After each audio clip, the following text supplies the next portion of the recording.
Eu quero começar esse vídeo com uma afirmação que vai contra quase tudo que você escutou sobre empreendedorismo.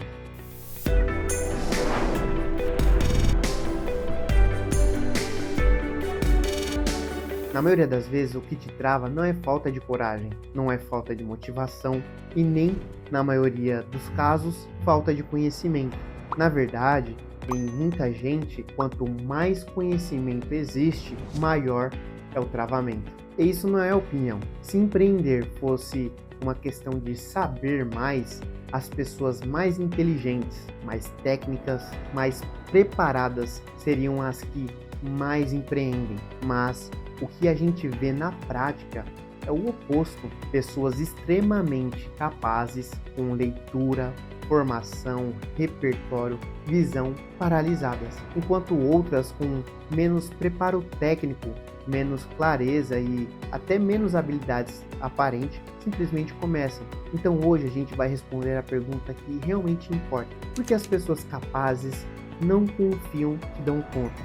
E por que essa falta de confiança é suficiente para impedir qualquer ação?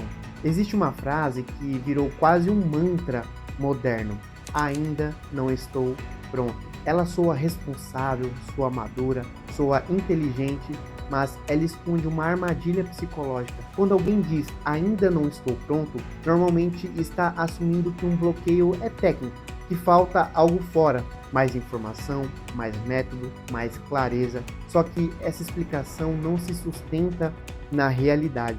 O mundo está cheio de pessoas que sabem explicar, analisar negócios, sabem falar de estratégia, marketing e produto, mas não conseguem começar. Então, a pergunta correta não é o que ainda falta eu aprender. A pergunta correta é outra: o que acontece dentro da cabeça da pessoa quando a ação se aproxima? Enquanto empreender é uma ideia distante, o cérebro funciona em modo fantasia. Ele pensa em liberdade, autonomia, mas existe um ponto muito específico em que essa lógica muda completamente. É quando empreender deixa de ser ideia e vira comportamento. Quando aparece algo como: agora eu tenho que vender, agora eu tenho que me expor, agora eu tenho que decidir sem garantia. Nesse momento, o cérebro não pergunta: isso é interessante? Ele faz uma pergunta muito mais primitiva: eu consigo lidar com isso? E essa pergunta é um divisor de águas entre quem começa e quem trava. Aqui entra uma distinção que quase ninguém faz, mas que muda tudo. Existe a capacidade objetiva e existe a capacidade subjetiva. Capacidade objetiva é o que você realmente sabe fazer. Sua formação, sua inteligência, sua habilidade técnica. Capacidade subjetiva é o quanto você acredita que consegue lidar com essas tarefas específicas nesse tipo de situação. E aqui vem um ponto fundamental: na hora de começar e persistir, especialmente em situações novas e incertas, o comportamento costuma obedecer mais à capacidade percebida do que à capacidade real.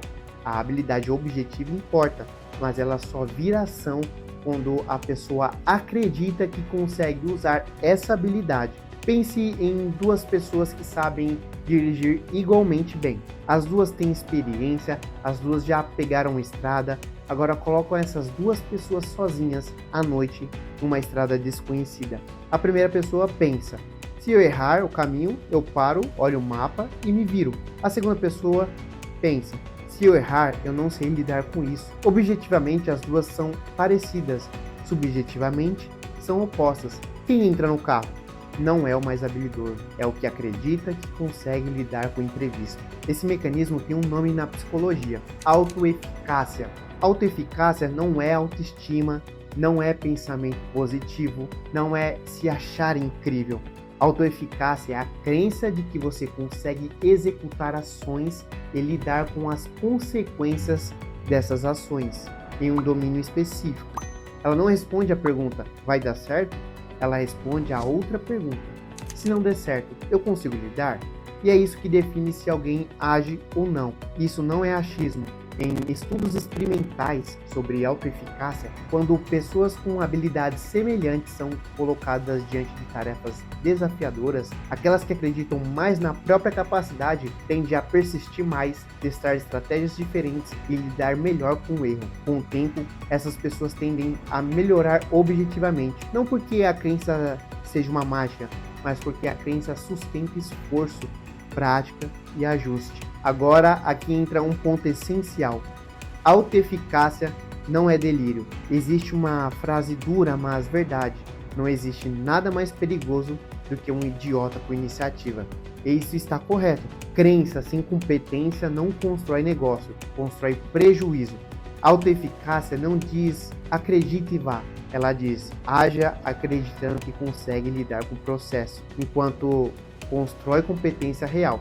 Quando alguém age sem habilidade mínima, erra repentinamente. E o cérebro usa isso como evidência. Viu? Você não dá conta. O efeito final é pior do que não agir. Existe uma diferença enorme entre ousadia e prudência. Ousadia é agir sabendo que você não sabe de tudo, que vai errar, que vai precisar ajustar. Agora, imprudência é agir fingindo que habilidade não importa, análise não importa, realidade não importa. Isso não é empreendedorismo, isso é irresponsabilidade. Aqui entra uma distinção importante. Existe a viabilidade do negócio, mercado, demanda, margem, lógica econômica. Existe a viabilidade psicológica, a pessoa se sentir capaz de executar. As duas importam. Confundir viabilidade psicológica com viabilidade de mercado derruba muita gente. Em muita gente competente, o travamento acontece porque ela enxerga mais variáveis, mais riscos, mais consequências. E quando essa pessoa não confia que consegue lidar com essas consequências, a capacidade vira peso. Não é que ela saiba pouco, ela sabe muito. E isso aumenta a percepção de ameaça. A crença de que você dá conta não nasce de elogio nem de teoria. Ela nasce de experiências em que você age, algo é difícil ou dá errado e você consegue atravessar. É isso que ensina o cérebro a confiar. Mesmo quando a pessoa se torna capaz, a crença antiga pode permanecer. Capacidade nova, crença antiga. É como um sistema desatualizado rodando num computador novo. Então, talvez o problema nunca tenha sido falta de preparo. Talvez o problema seja outro. Você não confia que consegue lidar com o caminho que leva até o resultado. Empreender não começa quando você sabe tudo, nem quando você acredita em qualquer coisa. Empreender começa quando você constrói uma crença realista de que consegue lidar com o processo, enquanto desenvolve habilidade real em um negócio que faz sentido na realidade. E talvez a partir de hoje a pergunta mais honesta não seja o que ainda falta eu aprender, mas sim em quais situações eu ainda não confio que dou conta. Me acompanhe para mais vídeos.